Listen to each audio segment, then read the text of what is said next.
Chers amis, l'ami Lapierre mérite une réponse. Je vais vous dire que vous avez très bien travaillé, j'adore votre travail, mais je vais couper votre salaire parce que vous êtes bon. Et puis, un petit mot vite sur le 51e État. Hey, les journalistes qui trouvent jamais personne qui est contre la voie de contournement avec des arguments qui ont du bon sens, écoutez-moi.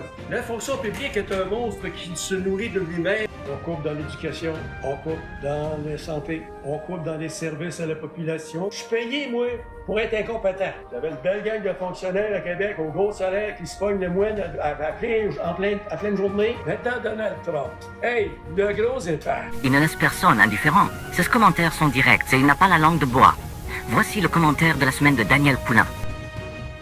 Bon, vous avez sans doute, comme beaucoup de monde, vu la dernière mouture du commentaire de l'ami Lapierre, qui fait preuve d'un pessimisme, je dirais, très profond, parce que les nouveaux dirigeants de l'Office des transports du Canada sont des gnochons, qui sont des anciens fonctionnaires qui fonctionnent. Ils ne sont pas payés pour penser, les autres sont payés pour fonctionner. Donc, c'est peut-être la raison pour laquelle l'OTC n'a pas encore donné de permis pour la voie de contournement ferroviaire chez nous.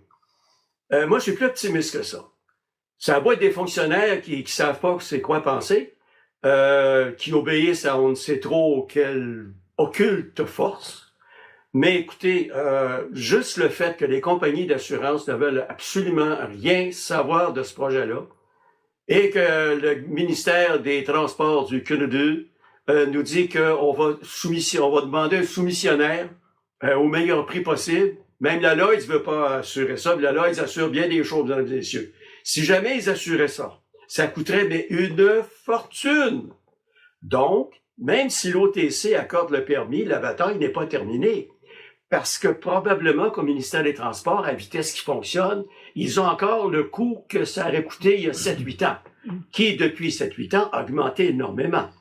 Et notre premier ministre veut mettre beaucoup d'argent à s'acheter des sous-marins et des armes pour son armée. Et à recruter pour son armée, ça coûte de l'argent, ça. Et puis, en plus, c'est un projet qui s'étalerait probablement sur 10 ans avant qu'on voit le premier train circuler. Donc, on va gaspiller de l'eau pendant 10 ans. On va mettre les risques de problèmes majeurs pour les 3 municipalités concernées pendant 10 ans. Tout ça pour des fonctionnaires qui fonctionnent. Alors moi, je suis plus optimiste que ça. Il y a des gens à l'OTC qui sont plus allumés que les deux marlots qui viennent de se faire placer là par le ministre, là. Parce que quand un ministre place ses chums, là, OK, bon, hein, bon. Il y a des gens intelligents qui travaillent aussi à l'OTC. Et j'imagine que la présidente et la vice-présidente, en quittant le 1er juin, leur ont laissé des mémos de ce qui était avancé là-dedans. Alors, si ça retarde cette décision, c'est parce que on attend après ces deux marlots-là. Bon, maintenant, vous savez, quand du monde travaille bien, on augmente leur salaire. On ne le coupe pas. Mais là, ce qui arrive, écoutez bien. Vous avez entendu le ministre Drainville là, crier là, tout bas, nous investissons dans l'éducation, bien, on a mis des millions. Blablabla. Bon, OK. Nous étions, la commission scolaire des Hauts-Cantons, dite défavorisée selon les critères du ministère de l'Éducation. On a du monde qui travaille fort sur le terrain. On a du monde qui travaille fort pour que les jeunes aient une bonne éducation, une bonne instruction, pas éducation, c'est pas la même chose, une bonne instruction et qu'ils soient capables, à un moment donné, de sortir du secondaire et puis aller au cégep puis que ça fonctionne bien. Ben, nos gens ont tellement bien travaillé que là, on n'est plus défavorisés. On n'est plus défavorisés, OK, on coupe.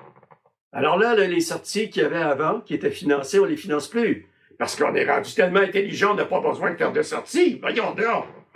Juste un exemple. À l'école des Sommets à Saint-Sébastien, on a coupé une classe au complet avec une enseignante qui était sur place depuis plusieurs années, qui a maintenant été transférée à l'école de Fatima. Il y a une classe de moins à Saint-Sébastien. Parce que, hey, mesdames et messieurs, ces gens-là travaillent tellement bien avec nos enfants qu'ils ont réussi à monter le niveau. Puis là, ben, on va couper les fonds. Vous êtes capable de vous arranger tout ça. Vous êtes intelligent de bord, hein? Fait que, pendant ce temps-là, la gang de gnochons à Québec, là, au ministère de l'Éducation, là, qui passe le temps à avoir des idées géniales qui n'ont rien à foutre avec ce qui se passe sur le terrain, bon, ben là, les autres, ils coupent là-dedans. Hein? Hey, les gars, le matin, quand vous allez devenir meilleurs, Petite note, la personne qui va voir le ministère de l'Éducation à partir de l'automne, ben, coupez le salaire. Parce qu'ils sont bons. Hein? Fonctionnaires. Fait que là, ça veut dire que si on augmente vos salaires, c'est parce que vous êtes pas bons. Parce que pour vous autres, quand on est bon, faut qu'on descende. C'est quoi l'idée, là? Fait que le ministère de l'Éducation, là, qui investit dans l'éducation, là, hey, écoutez, là, moi, quand je vois ça, là, qu'il coupe, il coupe, puis coupe, puis coupe, puis là, après ça, nous autres, ben, ça donne rien, là. En terminant, 51e État américain. Hey, j'ai pogné un gars, MAGA. Il manque la calotte rouge, c'est tout. Puis là, le 51e État américain, on va devenir des Américains, puis là, on va être capable d'en vivre, puis là, on va virer. Ben, j'ai dit, OK, c'est bon. J'ai dit, viens avec moi. On est allé à la section G, au centre hospitalier. Vous savez, à la section G, dans la vitrine, il y a un gros poster sur lequel c'est écrit « Si vous n'avez pas d'assurance maladie, voici ce que ce service va vous coûter. » Fait que là, j'ai dit « Regarde comment ça coûte. » Puis j'ai dit « Oublie pas une affaire, mon petit pou. Quand tu rentres dans un hôpital aux États-Unis, tu payes pour respirer. Ça fait qu'aux États-Unis, c'est 2 fois ce prix-là. Ce qui veut dire que si tu prends une assurance maladie aux États-Unis, ça va te coûter très, très, très cher. Puis là, tu veux devenir un Américain. Tu sais, Elvis Gratton, il disait Think big, tu! Mais là, moi, le think big, c'est pas le 51e État. Sur ça, ben, lâchez pas la pierre parce que je vais l'astiner encore.